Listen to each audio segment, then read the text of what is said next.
بسم الله الرحمن الرحيم الحمد لله رب العالمين والصلاة والسلام على سيدنا محمد وعلى آله وصحبه أجمعين اللهم علمنا ما ينفعنا وانفعنا بما علمتنا وزدنا علما نافعا اللهم أرنا الحق حقا وارزقنا اتباعه وأرنا الباطل باطلا وارزقنا اجتنابه ربي اشرح لي صدري ويسر لي أمري واحلل عقدة من لساني يفقهوا قولي. Yes, Jezmabi, let's listen to it.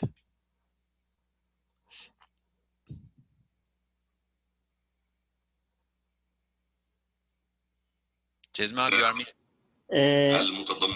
Abi, I am trying to distinguish it Okay. very quickly.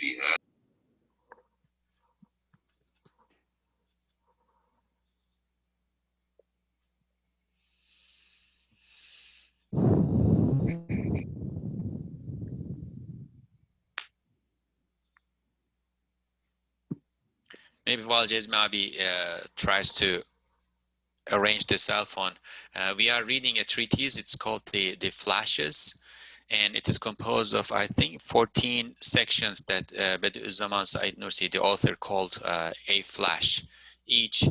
And in this treatise, he, with these 14 flashes, he tries to show us ways of seeing the signs of creation wherever we turn to, as the verse in the Quran indicates, trying to establish a path or way of Tawheed, monotheism, by seeing the seal of monotheism, by seeing the signs, indications of monotheism everywhere. And he's showing us methods of doing that.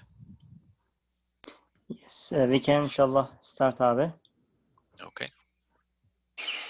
اللمعة الثانية عشرة. انظر، كما أن الحياة برهان الأحدية ودليل وجوب الوجود، فالموت دليل السرمدية والبقاء، إذ كما أن ظهور قطرات النهر الجاري وحبابات البحر المتموج وشفافات وجه الأرض المتجددة شاهدات على الشمس بإراءة تماثيلها وضيائها، وأن زوال تلك القطرات والحبابات والشفافات وغروبها وأفولها وفناءها وموتها مع استمرار تجلي الضياء على أمثالها الآتية عقيبها ودوام جلوات التماثيل على كل قافلة سيارة خلفها، شاهدات على بقاء الشمس في تجلياتها ودوام الضياء في جلواتها، وعلى أن كل هذه التماثيل والأشعات آثار شمس واحدة، فيظهرون وجودها بوجودهم وبقاءها ووحدتها بعدمهم مع انعدام أسبابهم الظاهرية معهم. كذلك هذه الموجودات تشهد بوجودها على وجوب وجود الواجب الوجود، وتشهد بزوالها مع أسبابها ومجيء أمثالها عقيبها على أزليته وسرمديته وواحديته، إذ إن تجدد المصنوعات الجميلة وتبدل الموجودات اللطيفة وغروبها في طلوع أمثالها وأفولها في ظهور أشباهها عند اختلاف الليل والنهار وعند تحول الفصول وتبدل العصور، تشهد شهادة قاطعة على وجود ذي جمال مجرد سرمدي عال دائم التجلي وعلى بقائه وحدته، وإن زوال الأسباب السفلية مع المسببات في الانقلابات السنوية والعصرية ثم إعادة أمثال المسببات مع الأسباب يشهد قطعا على أن الأسباب كالمسببات عاجزة مصنوعة قورنت بينها وبينها لحكم دقيقة، بل تدل على أن كل هذه المصنوعات اللطيفة السيالة وهاتيك الموجودات الجميلة الجوالة إنما هي صنعة متجددة للذات الأحدية ذي الجلال والجمال الذي جميع أسمائه قدسية جميلة ونقوشه المتحولة ومراياه المتحركة وسكاته المتعاقبة وخواتمه المتبدلة. Okay, thank you, Jazmi Abi. And So it became our custom that Taimur reads the English from beginning to end once before we move on. Brother Taimur, will you be able to do that? Inshallah, evet. Bismillah ar-Rahman ar-Rahim. Look, as life is a demonstration of singularity, ahadiyya, and an indication of the necessariness of existence, death indicates perpetuity and everlastingness.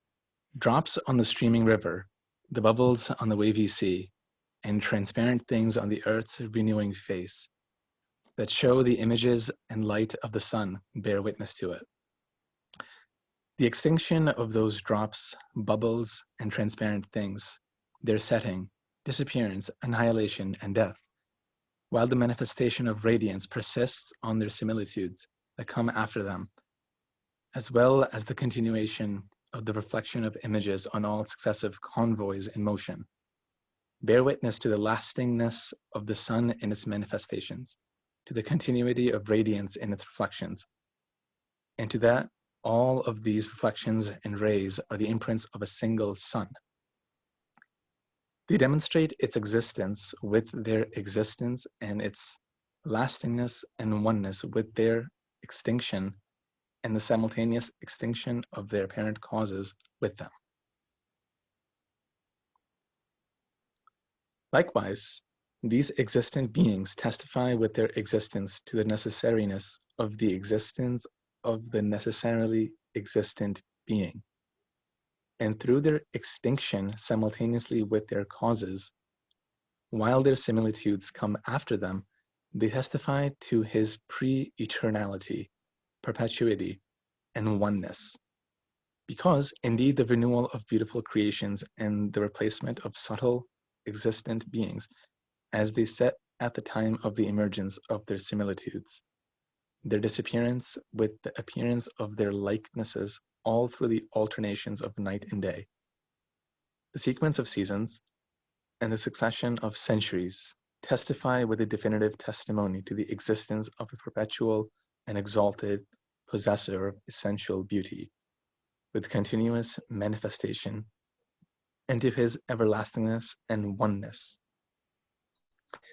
Indeed, the extinction of the lowly causes with their effects in the annual and centennial transformations, followed by the replacement of the similitudes of those effects simultaneously with the causes, definitively testifies that the causes as well as the effects are impotent creations that are given proximity to one another because of a delicate wisdom. In fact, they indicate that all of these ever-flowing subtle artifacts and those itinerant, beautiful existent beings are surely the renewing artwork of the single beautiful and majestic divine entity, all of whose names are sacred and beautiful. They are his ever-transmuting engraved embroideries, his moving mirrors, his alternating stamps, and his ever-replaced seals.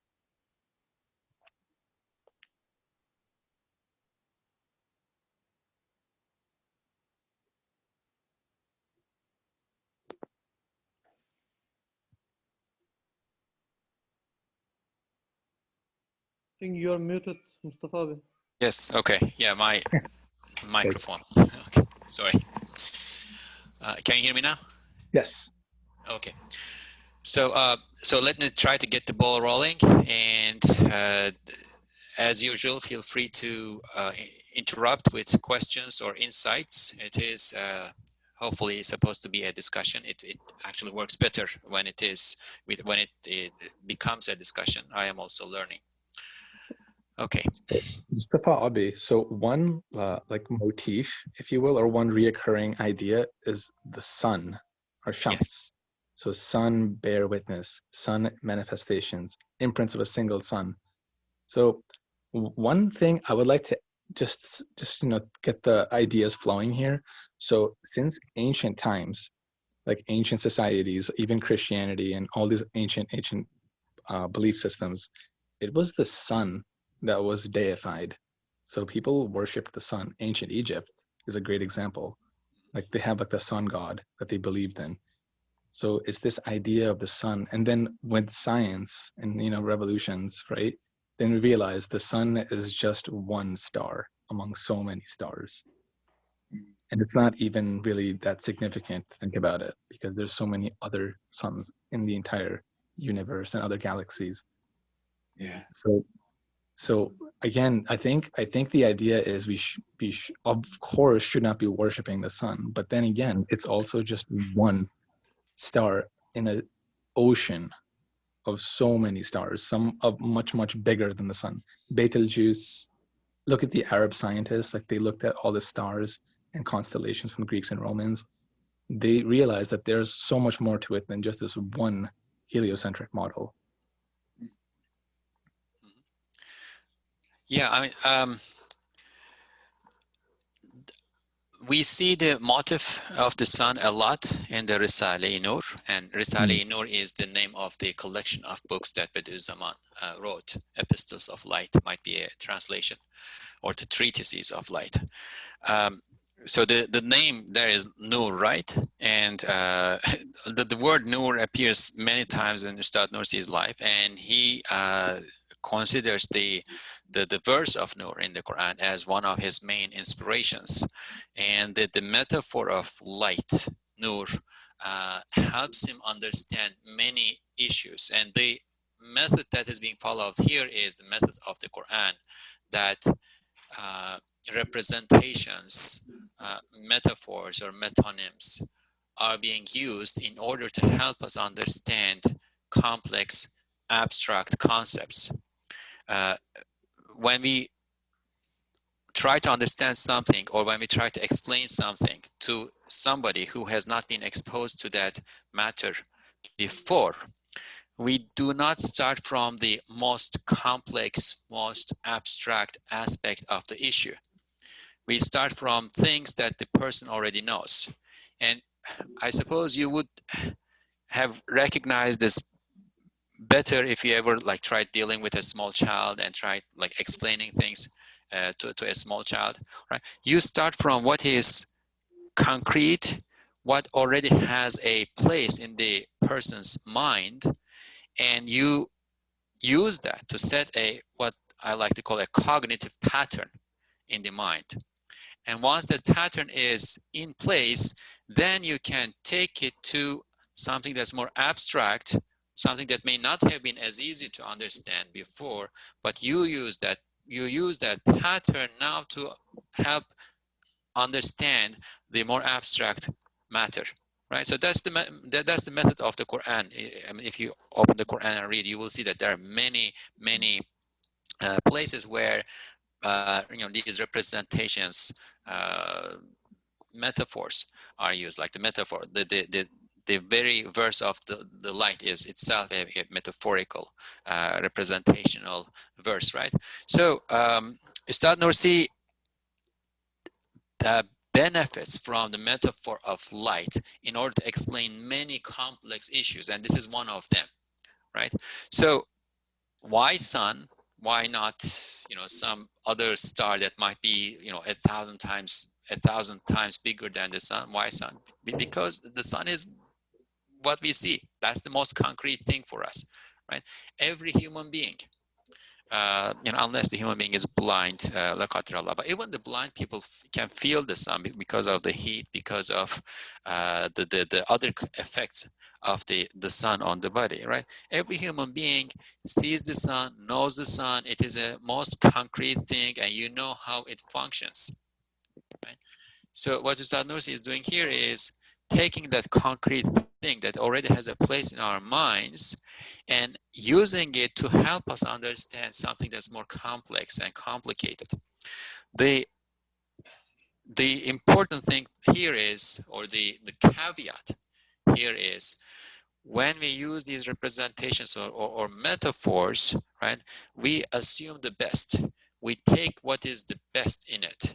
It will always be deficient if we were to apply what is in the representation to the abstract concept directly, right? Because we are using the metaphor of the sun to understand something that relates to God, and Hasha, may God protect us from falling into that kind of thinking. Of course, we are not suggesting that God is Son or Son is God, etc. Right? What we are doing is we are helping our minds grasp an abstract concept by first setting a cognitive pattern in there that will help us understand that concept. And why was the Son such a problematic thing throughout history? The Egyptians had, the cult of the sun god. It is in the story of Abraham alayhi salam, Ibrahim alayhi salam, where he says, as the method of teaching to the people around him, right? So the stars might be my Lord. It is the moon. No, it is the sun, and even the sun set, right? The Hittites had the cult of the sun, and in many other places. Like, why again the same thing? It is the one thing that comes out every day and makes everything visible, right? It's so concrete, so powerfully in our lives, and therefore it is so useful to use as a concrete example.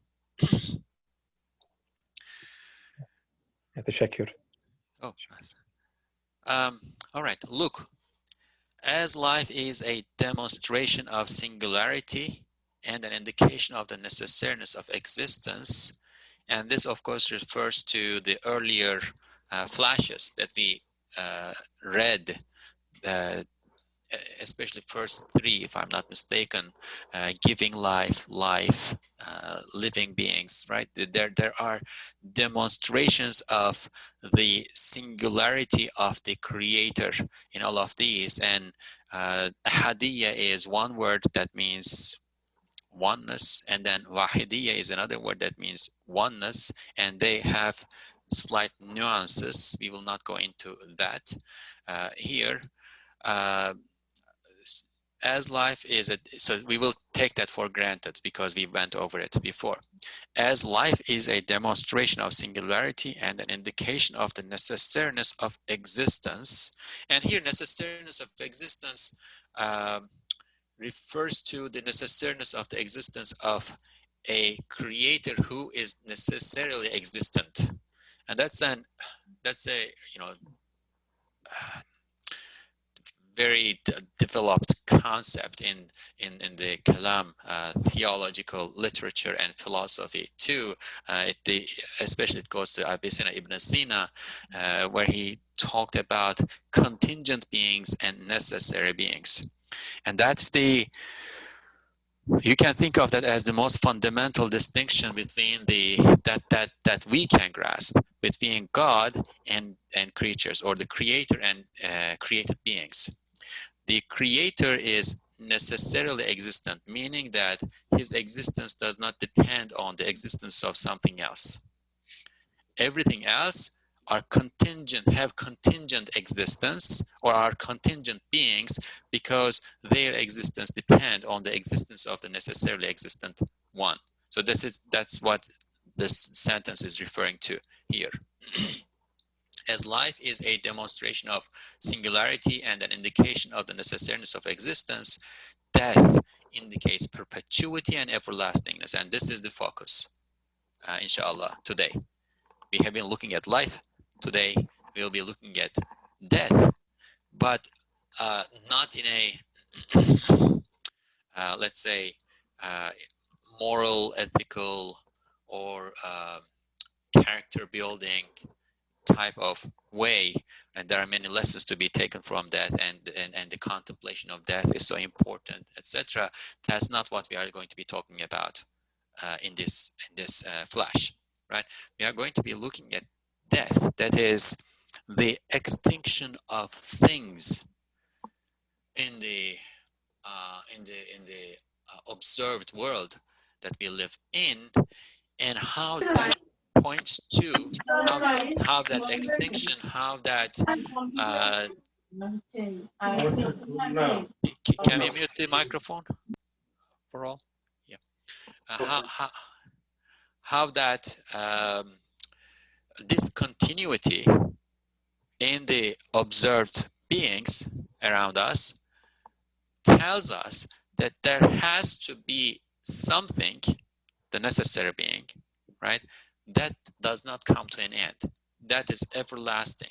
That is continually there, right? So this is the main idea, that everything we see in the observed world, visible world, comes to an end, is an indication of the existence of a being, the necessary being, right, that never comes to an end and is a source of the renewal of those observed beings in reality, in the observed reality around us. So how do we understand this? That is where the significance of the metaphors, representations come in, right? And Ustad Nursi is giving us several examples, and all of them are from around us, from the world that we live in. And this is one of the beauties of the Risale-in, or the Epistles of Light, that it is not simply theoretical, right? There's a lot of theory in it, there's a lot of logic, there's a lot of scholarship, etc. But it is showing us the method of reading the universe, reading reality, right? As a book, the great book of the cosmos, right? The drops on the streaming river, the bubbles on the wavy sea, and transparent things on Earth's renewing face, all transparent things, like maybe snow crystals, right? Or broken pieces of glass. Transparent things on the Earth's renewing face that show the images and light of the sun bear witness to it. So Ustad Nursi is saying, bear witness to it means we are going to use this to understand that. Right? So imagine, I think we talked about this before, we used this example before, but imagine sitting in front of a bubbling brook. It's the water is flowing and bubbling and making beautiful sounds, and at the same time it's a sunny day, and you look at the water moving in front of you, flowing through, and you see that as the water bubbles, there is this shimmering of the sun. And if you look carefully, or if you were able to take a very good picture and freeze it, you would see the image of the sun on each of those bubbles. It is as if there is a similitude, or not, it says there is a similitude of the sun on each bubble, or on the wave we see, on each wave, or other transparent objects. You may look at the entire face of an ocean. Like if you were to look from high enough, from perhaps a satellite or something, you would see the image of the sun on the ocean as a whole too, right? So each of these things are reflecting the image of the sun. Now you start thinking, so where? But you don't look up. You don't, at this point, don't know the sun. Assume that you don't know the sun at this point. You look at this image, the bubbling brook, shimmering image of a sun, a round, bright object on this bubble. You look and you think, where is this coming from? What is this? And as you contemplate that, the water molecules, the volume of water on which that image is manifest, moves, goes down the stream, and a new one comes, and now the image is there. So you think, if this image was in this volume, in this mass of water that moved on, it should have moved with it. It did not move, right? The image did not move. The image stays in the same place. And the incoming mass of water, you look up the stream, it does not have the image. It comes here to this point that's in front of you. Now it has the image.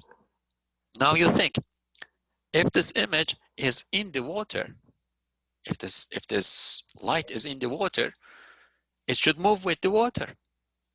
The water comes, and assume that the water that's right in front of you is the water that exists, and what is upstream and downstream does not exist for you in this moment, because you are not seeing it. You are looking right in front of you, right? A mass of water comes, there's light in it, moves on, it is extinct, it is not there anymore, but the image continues. So the logical conclusion that you would come to from this observation is that the source of this image, the source of this light is somewhere out, somewhere else. It is not the mass of water, the certain number of water molecules that came in front of me at this moment and moved on. It is not that. That's not the source. The source is somewhere else. These are reflecting from that source. And the source is continual. The source is perpetual.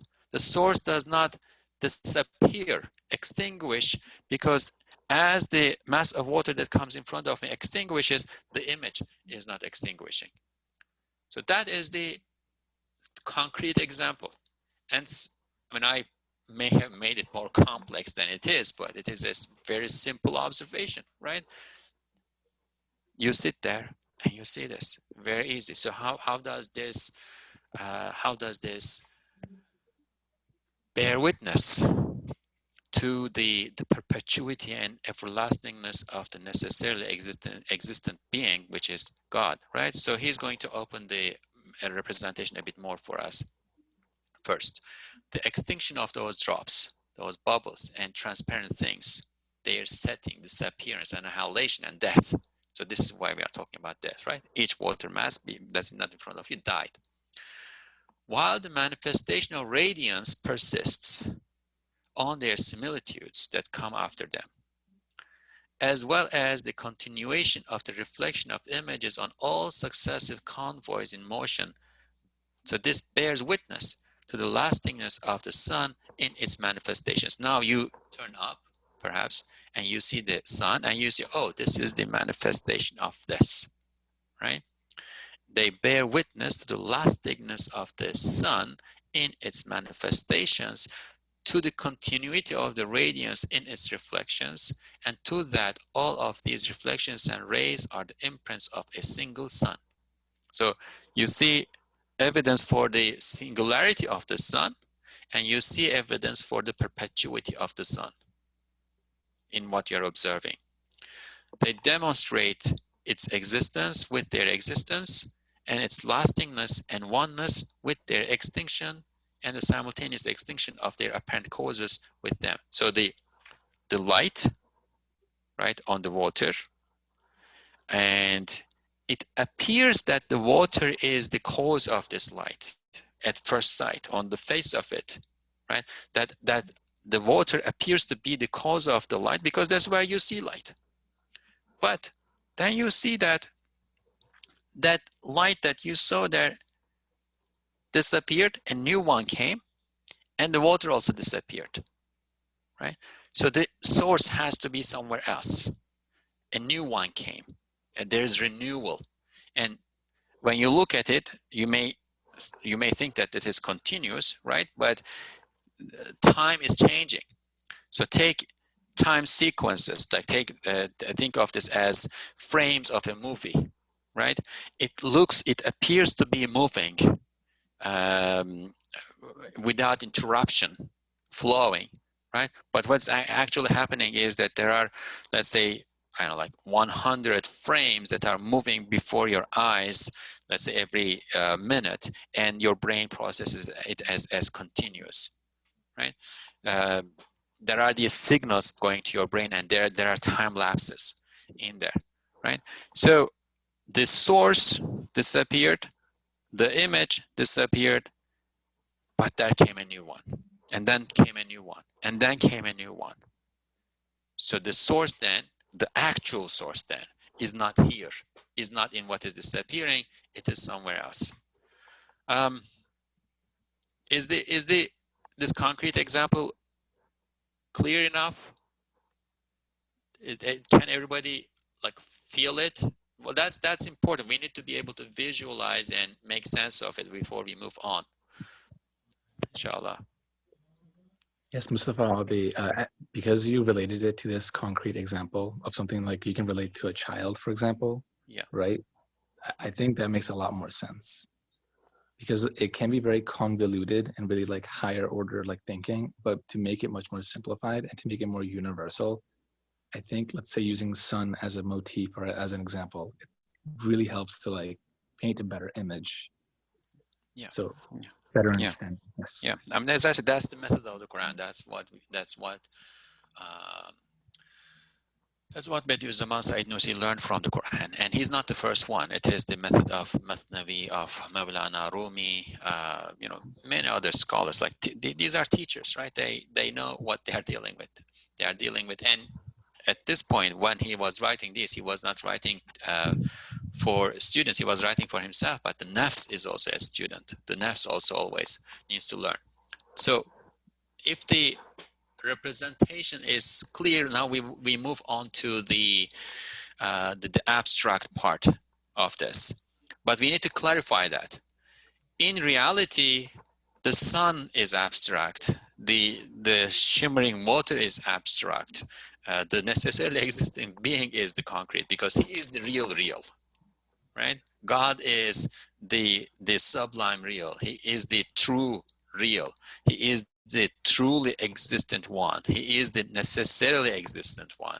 He is the one whose existence is not contingent on other things.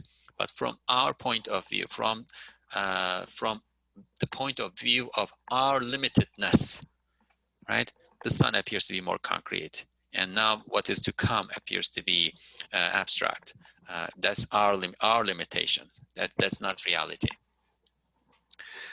Likewise, these existent beings, and everything around us, everything in existence, the tree, the ladybug, the butterfly, the human beings that we see around us, these images that you are seeing on the computer screen, which appears to be flowing, but actually it's being replaced, I don't know, however many times, depending on the quality of your monitor, right?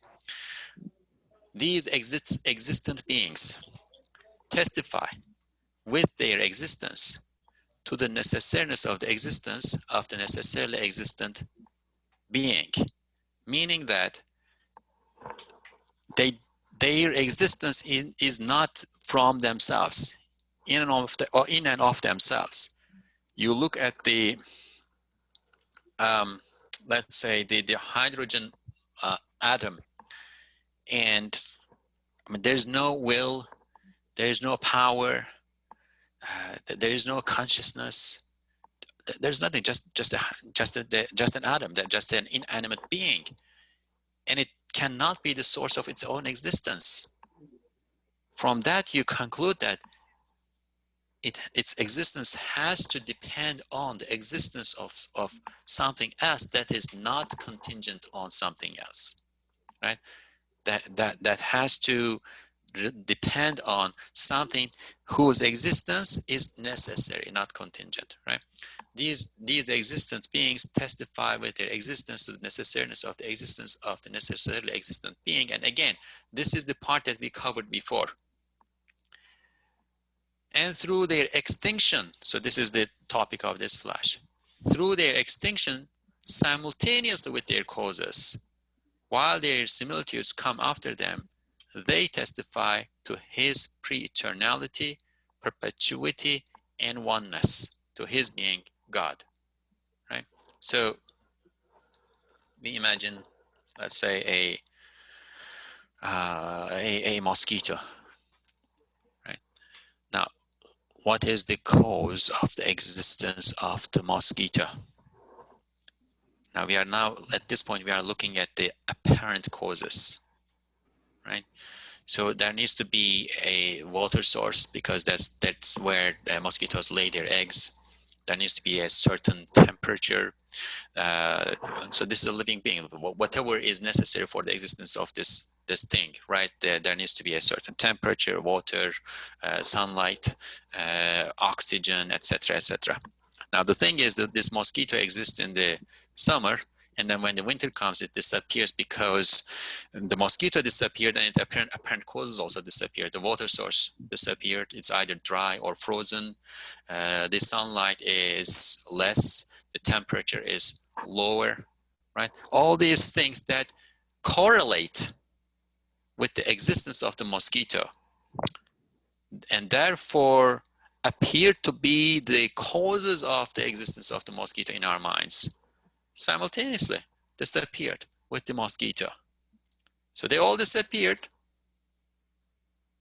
but next summer, they all come back.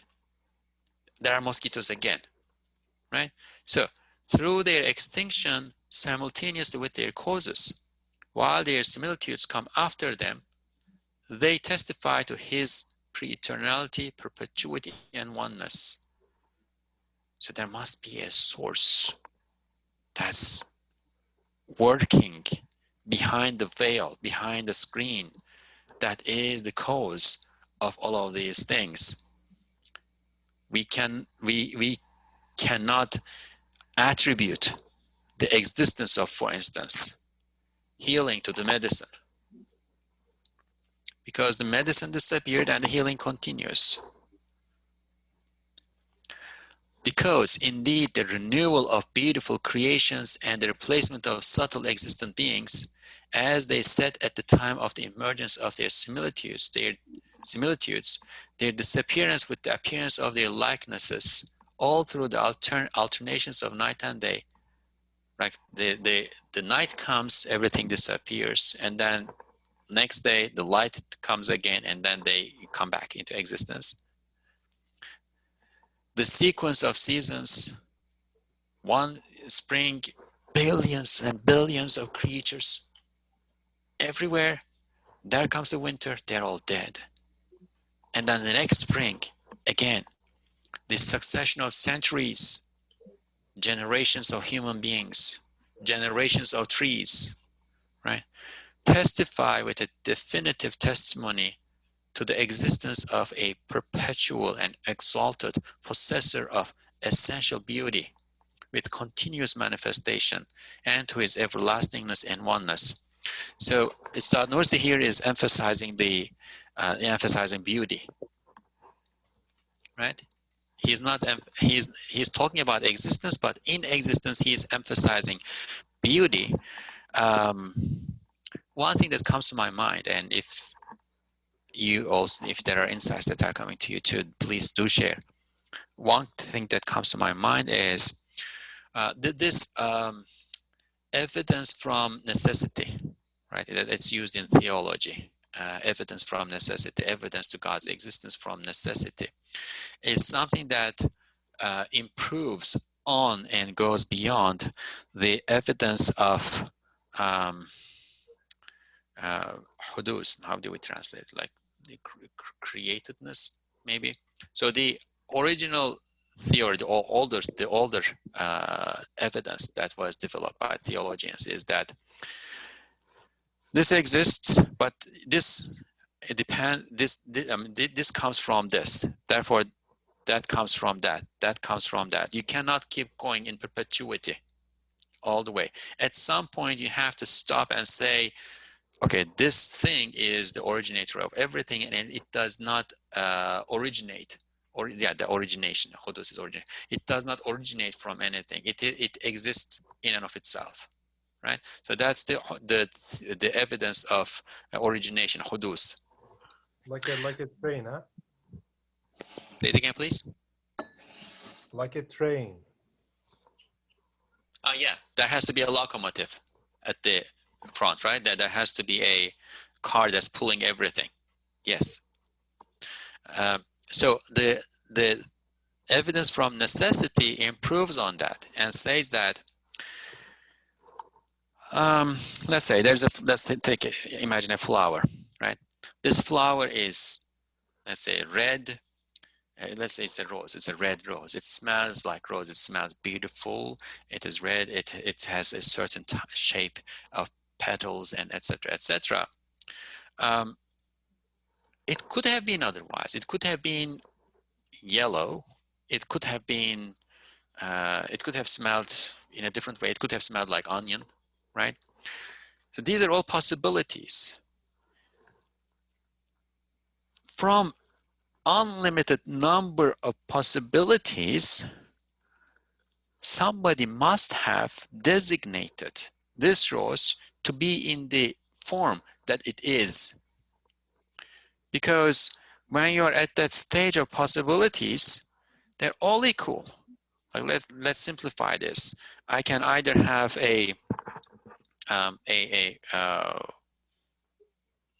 dandelion or a rose in my hand, right? And it is 50-50. And they are both in the realm of possibility. Which one is going to come into existence? 50-50, equal. Something has to designate one of them and it comes into existence, right? So the way that the cosmos is created is designated out of unlimited number of possibilities, and God created it in the way that he created by choosing, using his will from those unlimited number of possibilities that we cannot know, but he does, right? There is this designation here. And when we look around, we see that overwhelmingly he has designated it to be beautiful. He has created a beautiful cosmos, a beautiful world, a beautiful sky, a beautiful nature. Now, what is beauty? Of course, that's another discussion, but we can have a working definition as that which is attractive to the human spirit, uncorrupted human spirit. Okay, so this is again a very simple working definition. Now, we are the addressee. This is created for us to look and do something. That's why we are using ourselves as the criterion in the definition. He chose to create it beautifully, right? Therefore, that is something, that beauty is something that should lead us to him, to his necessariness. Again, there has to be someone who designates for all of these things to come out, and that he has chosen to create them in this way that is attractive to us. That has a meaning. That is meaningful, right? It could have been created in many other ways, but he chose the one that is attractive to us, and he created us in a way that in which we would be attracted to it. Testify with a definitive testimony to the existence of a perpetual and exalted possessor of essential beauty. Now, the question is, where is that beauty coming from? Because, I mean, for men, like the fair sex, right? That a woman might be beautiful, but that beauty fades away, disappears. For all human beings whose nature is not corrupted, a rose flower is beautiful, but then it wilts, disappears. The full moon is beautiful, but then it sets, disappears. Life is beautiful, we die, we disappear, right? All beauty that we are attracted to disappears. Now there's a message in this. We are so attracted to it, we are so attached to it, but it all disappears. There's a message in this. We need to read and understand what is going on here. What is it that we should be attracted to, essentially? Right? What is it that we should be attracted to, essentially? What is it that moves something in us that we feel attracted and attached, while they all will tend to disappear, right? What is it that is permanent that we are attached? There needs to be an essential beauty that is the source, because while these beautiful beings are disappearing, beauty is continuing. There needs to be something that is the source of beauty, right? And that is perpetual that is everlasting, because again, while all that is beautiful disappears, dies, sets, beauty is continuing. Their likenesses are coming back, like that bubbling brook that we sit in front of and that reflects the light of the sun.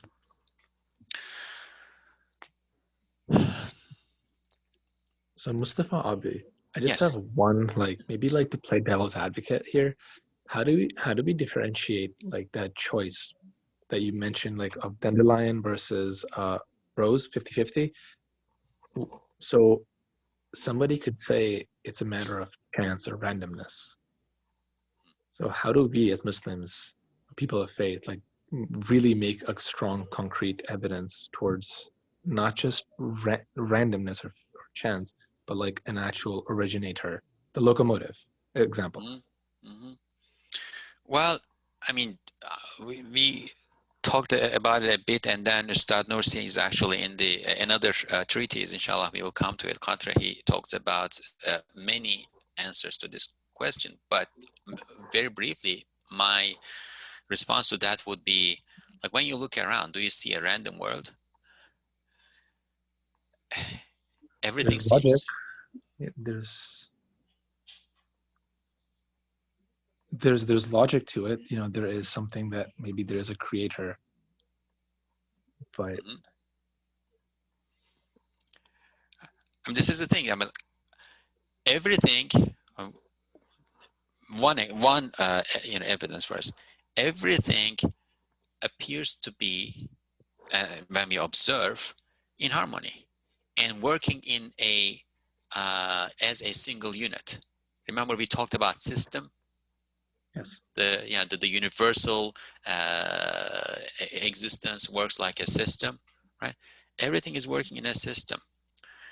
The randomness does not give this to you.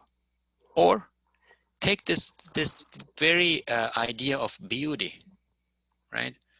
We are not attracted to random things as beautiful. That is, cacophony. That is chaos, right? But when we look around and we are attracted, now that we are attracted itself is also an indication of congruence, harmony, mutual reliance, mutual assistance, mutual attraction, etc., right? So when we look, we see a system. And that is the difference between the word chaos and cosmos, by the way. The ancient Greeks used used these two words as together, right? Chaos is existence without order, and cosmos is existence with order. We look around and we see order, we see harmony, we see congruence, we see everything fitting together, we see everything helping one another. We see this especially when we think about life, because for any living creature to exist and continue its life, to sustain its life, we need the entire cosmos. You cannot have a end without a star at some point in the history of the cosmos working like a cauldron and cooking up carbon atoms. 5 billion years ago, or more than 5, the world is 5 billion years ago, like 10 billion years ago, there was a star somewhere with the heat and pressure it turned simpler atoms into carbon, and then that carbon was released into the space, and then that carbon atom and many other carbon atoms and many other elements, right, coalesced where we are. There emerged the solar system from that, and that particular carbon atom ended up on Earth, and Earth cooled down, and now you have that carbon atom ready to be used in order to become an ant. You cannot have the ant unless you have that star 10 billion years ago. And everything is connected. This is just one connection, but it is a network, right? It is a matrix, an amazing matrix in which everything is connected to everything, and you get a cosmos out of it, a functioning system out of it. Where is randomness in this? Right? It is a attractive thought for the compulsive souls, lower souls, that do not want to recognize the existence of a higher being to which we are obliged, we need to be grateful, and we have responsibilities and duties, and who therefore has control on our lives. The lower soul does not want to accept it and is looking for something to latch onto, regardless of whether that makes sense or not. So yes, there are people out there who are going to say, well, it is all random. It's not a rational argument. That's not where reason takes us to. That's not where logic takes us to. It's not rational. Is this because of like maybe they're afraid to believe? So they have something else to explain, but maybe just raw science. And there's nothing wrong with science, but it has to. It's a methodology. I had a friend when I was in college, very smart, very nice guy, very decent guy too. He used to say, he didn't believe. I mean, he said that he did not believe in God. And he used to say, if I believe in God, I'll have to, pray 5 times a day and fast. And, he drank with his friends and did other things. And he said, if I believe in God, I cannot do this. Therefore, I don't believe in God. That is what it is, right? That's what it is. The compulsive soul wants to be the owner of itself, wants to pretend to be the owner of itself, wants to not be bound.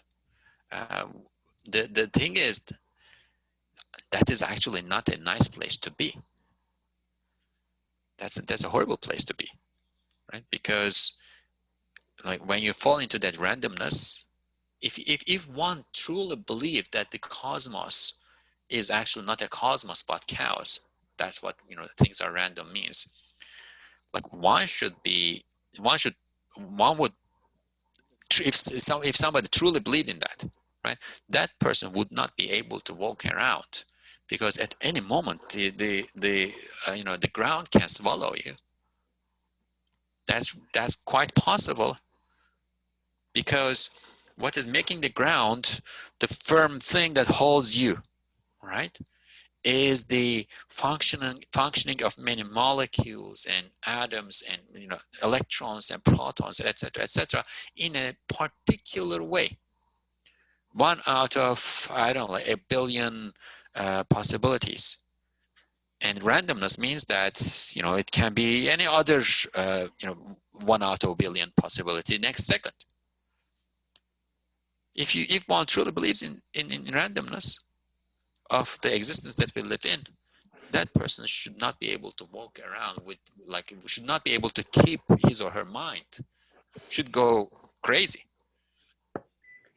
Mustafa abi, yes. Yes, Abi. Yeah, Yes, I want Abi. to make one point.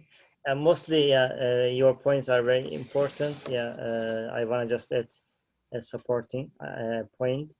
Said Nursi, in his tafsir, mostly he is focusing at these points: the order in the universe, the balance, so the purposefulness in everything. So we are human beings. So we are reasonable, rational human beings. We are rational creatures. So we are acting. We mostly try to act wisely. For example, when we design a house, for example, we put everything in a order. in a balance, in a harmony, for example. So when we enter a room, so we don't see only the, for example, the sofa or the chair or the table and so on. So we observe also a wisdom, a balance and order. We also observe in a simple room, for example. So just this is a reflection of the balance and order in the creation, in the whatever we see around us in our environment. It is perfectly designed. It is purposefully made, and in the easiest way it is created. So this order, balance, harmony, the wisdom, these are most important aspects. So when it is ascribed to the lifeless atoms, lifeless particles, it becomes illogical. It becomes away from rationalism, away from reasonableness. Could it be also that, like, as human beings, we have limited power, limited wisdom, limited, you know, rational, or limited faculties, pretty much, and then and the thought of, because like, and for the universe to come into existence, it is infinitely wise, infinitely more ordered, and with our limited minds, maybe we're not able to easily comprehend an unlimited wisdom and unlimited power. And then, sometimes for some people, it might be just shut off, that option, right? And then, of course, once you shut off that option of having an all-powerful, all-wise being controlling things and putting things in order, then you need to, look at other options, and then, as maybe Jasmine said, illogical options as well. But like, maybe our limitedness sometimes affects it as well, I imagine. I don't know. Could that be one of the reasons too? Yes, we are limited, but we are not too limited to not be able to see that there is order. Right? We are limited to grasp the universal order, the universal wisdom, to the at the level of how God knows and has that wisdom. But as we worked before, out of His mercy, God has put that wisdom and that mercy. God has put the signs of His wisdom and mercy in the particulars too. Right? If you were to try to grasp that wisdom and mercy and beauty, etc., in the entirety of the cosmos, I think yes, you're right.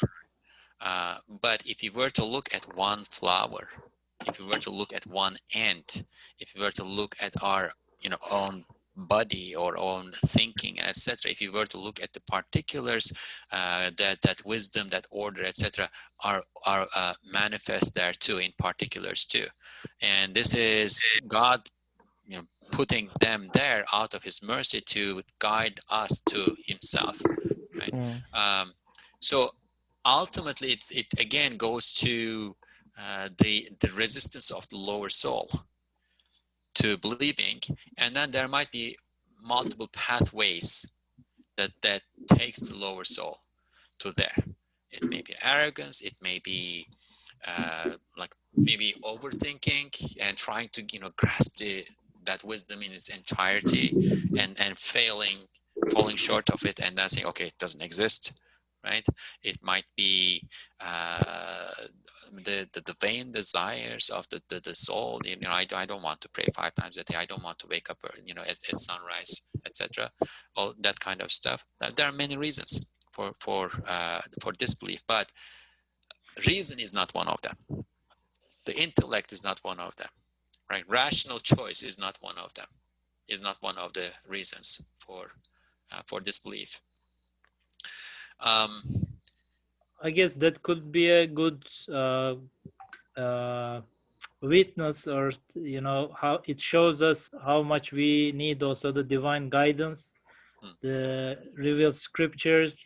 Yeah. Because if we come back to the example of sun and this bubbles going over the river, there was a question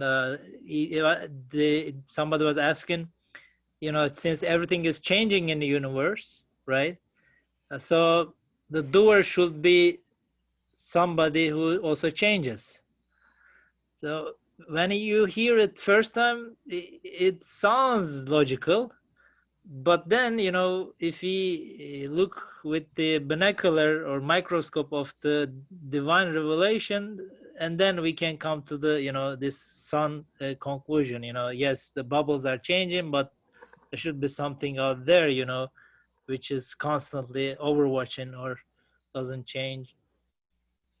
So yes, we have the qualities, abilities, attributes that resonance, or that have the ability to understand the things in the universe.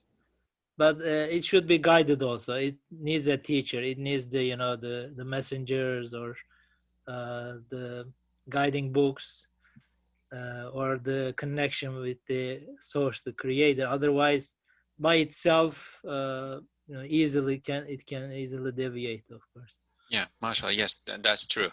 We can get lost, and God, again, out of His mercy, sends us His messengers and His books, so that shows us the way, right? Shows us the path,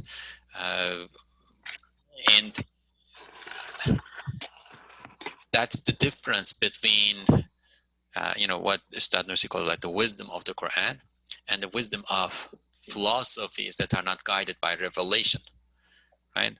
The others all get lost. Others all get lost. In somewhere, it may get very close to reality. It may go all the way, I don't know, like 1,000,000 miles, but at some point it will get lost, because reality is so big, so multifaceted, so beautiful, and so unlimited. And only the one who knows it all with universal knowledge can show the straight path, right? Sirat al-Mustaqim, through it. Yeah, mashallah. Yeah, thank you, al-Arabi, for that. So I see it's 9:39. Should we maybe finish the paragraph and conclude, inshallah? Indeed, the extinction of the lowly causes with their effects in the annual and centennial transformations, followed by the replacement of the similitudes of those effects simultaneously with the causes. And this is, sorry, I'm contradicting myself here, but by Karabi, like this relates to what you said, like somebody said, like everything is changing. No, not everything is not changing, right? There's a lot of change. Things are changing, but there's also continuity in it. There's replacement, right? Last spring went, a new spring came, and it is not the same. There is no sameness, but there is similarity. A similar one came, followed by the replacement of the similitudes of those effects simultaneously with the causes, definitively testifies that the causes as well as the effects are impotent creations that are given proximity to one another because of a delicate wisdom. And that delicate wisdom is, we are living in the realm of wisdom. This is the realm of testing, trial and tribulation, actually, and we have a responsibility. We have the responsibility of heeding that guidance and seeing behind the apparent causes. We are surrounded by apparent causes, and that is the test, right? Our lower soul wants to, stick to the apparent causes, because that it thinks it is not, but it thinks is easier. But we are supposed to heed that guidance and see behind the veil of apparent causes, see reality as reality is. inputted creations that are given proximity to one another because of a delicate wisdom. So causes and effects are given proximity to one another, and they appear to be leading to one another. Like there appears to be causality in the physical realm, right? Because of this delicate wisdom, they are veils. They are veils and indications. They are veils that screen for those who don't heed guidance, and they are veils that enable us to see for those who heed guidance in the way that you cannot look at the sun with naked eye because it is so bright. You will be dazed and blinded. But if you look with a veil, then you can look and see, right? So these are, a veil here does not necessarily mean a screen only. It is also something that enables seeing, right? That filters the brightness so that you can see, that are given proximity to one another because of a delicate wisdom. In fact, they indicate that all of these ever-flowing subtle artifacts and those itinerant, beautiful, existent beings are surely the renewing artwork of the single, beautiful, and majestic divine entity, all of whose names are sacred and beautiful. They are his ever-transmuting engraved embroideries. They referring to all existent beings. They are his ever-transmuting engraved embroideries, his moving mirrors, his alternating stamps, and his ever-replaced seals. It is not like a picture. We look at a picture, it's beautiful, we are amazed, we appreciate, we admire the artistry of the author, etc., etc. But at the end of the day, it is a stagnant being. It is just one picture. It never changes. It's done once and over, right? But in this ever-transmuting reality, the beauty is something that is ever present and ever renewed, again and again, and each time in a different form, which points to the infiniteness of the beauty of the source and perpetuity of the beauty of the source too, right? The artist of that painting that we are looking may have died 400 years ago, and he's dead, he's gone, or she's gone. But if the picture is ever renewing in front of our eyes, and if we see a brush constantly changing things, etc., we know that the artist is there and working on it. We know that the artist is alive and is continuing and lasting. That is God. This cosmos is his ever-renewing artwork. Surely the renewing artwork of the single beautiful and majestic divine entity, all of whose names are sacred and beautiful. They are his ever-transmuting engraved embroideries, his moving mirrors, his alternating stamps, and his ever-replaced seals. Okay, if anybody wants to share an insight, quickly we can take that, or otherwise we will conclude. Okay, we will conclude inshallah. سبحانك لا علم لنا إلا ما علمتنا إنك أنت العليم الحكيم وآخر الدعواهم أن الحمد لله رب العالمين. الفاتحة.